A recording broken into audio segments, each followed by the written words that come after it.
జై శ్రీరామ్ అందరికీ గృహిణి ప్రపంచం యూట్యూబ్ ఛానల్కి స్వాగతం. మేము లాస్ట్ వీక్ తిరుమల వెళ్ళామండి. తిరుమలలో వెంకటేశ్వర స్వామి దర్శనం అయ్యాక తర్వాతి రోజు తిరుమలలో పాప వినాశనం వెళ్ళే దారిలో ఒక మలుపు వద్ద ఆంజనేయ ముఖ మార్గంలో కనిపిస్తున్న ఈ జపాలి హనుమాన్ మందిర్కి వెళ్ళాం. మేము తిరుమల చాలాసార్లు వెళ్ళినప్పటికీ జపాలి మాత్రం మొన్ననే ఫస్ట్ టైం వెళ్ళాము. కానీ ఈ గుడి మాత్రం చాలా బాగుంది. చుట్టూ చెట్ల మధ్యలో ఈ టెంపుల్ ఉంటుంది. మనం వెహికల్ పార్క్ చేసిన దగ్గర నుండి లోపలికి 3 కిలోమీటర్స్ పైన నడవాల్సి ఉంటుంది. కానీ ఈ గుడి చాలా పవర్ఫుల్ అని చెప్పి అందరూ చెప్తుంటారు. మామూలుగా హనుమంతుని పూజిస్తేనే మనకు అన్ని దోషాలు భయాలు తొలగిపోతాయని నమ్ముతాము. అలాంటిది సాక్షాత్తు హనుమంతుడు స్వయంభుగా వెలిసిన ఈ ఆలయం దర్శించడం వల్ల మనకి ఎటువంటి సమస్యలు ఉన్నా తొలగిపోతాయని చెప్పి ప్రజలు నమ్ముతుంటారు. జపాలి మహర్షి కోరిక మేరకు ఇక్కడ హనుమంతుడు స్వయంభుగా వెలిసినట్లు చరిత్ర చెప్తుంది. ప్రకృతి రమణీయతల మధ్య నెలకొలి ఉన్న ఈ ఆలయం భక్తులకు ఆధ్యాత్మిక అనుభూతితో పాటు మానసిక ప్రశాంతతను కూడా ఇస్తుంది. తిరుమలలో చూడాల్సిన ముఖ్యమైన ప్రదేశాలలో ఈ జపాలి తీర్థం కూడా ఒకటండి. ఇది దేవతలు నడయాడిన ప్రదేశం అని కూడా చెప్తూ ఉంటారు.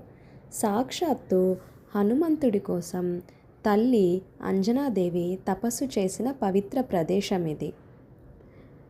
మనం హనుమంతుని దర్శించిన మాత్రానే భూత ప్రేత పిశాచాది బాధల నుండి విముక్తులవుతామని స్కంద పురాణంలోని వెంకటాచల మహత్యంలో తెలుపబడింది.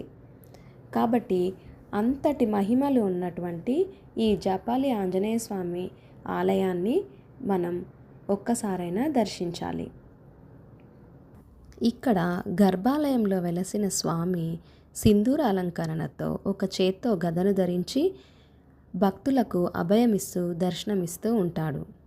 స్వామివారి శిరస్సు పైభాగాన శ్రీ సీతారామచంద్ర స్వామి వారి ఉత్సవమూర్తులు కొలువై ఉంటాయి. అంతేకాకుండా రావణ సంహారం తర్వాత సీతా సమేతంగా అయోధ్యకు వెళ్లే ముందు శ్రీరాముడు జపాలి తీర్థంలో కొంతకాలం విడిది చేసినట్టు మరో కథ కూడా ఉంది.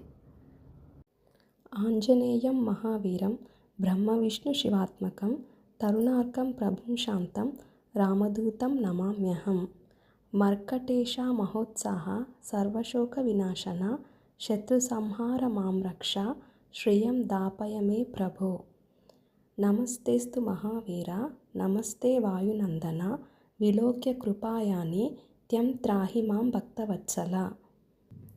ఈ శ్లోకాలని చదువుతూ హనుమంతునికి ప్రదక్షిణలు చేయండి.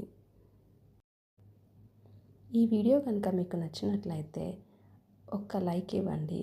అలాగే ఇలాంటి మరెన్నో వీడియోస్ కోసం ఈ గృహిణి ప్రపంచం ఛానల్ని సబ్స్క్రైబ్ చేసుకోండి.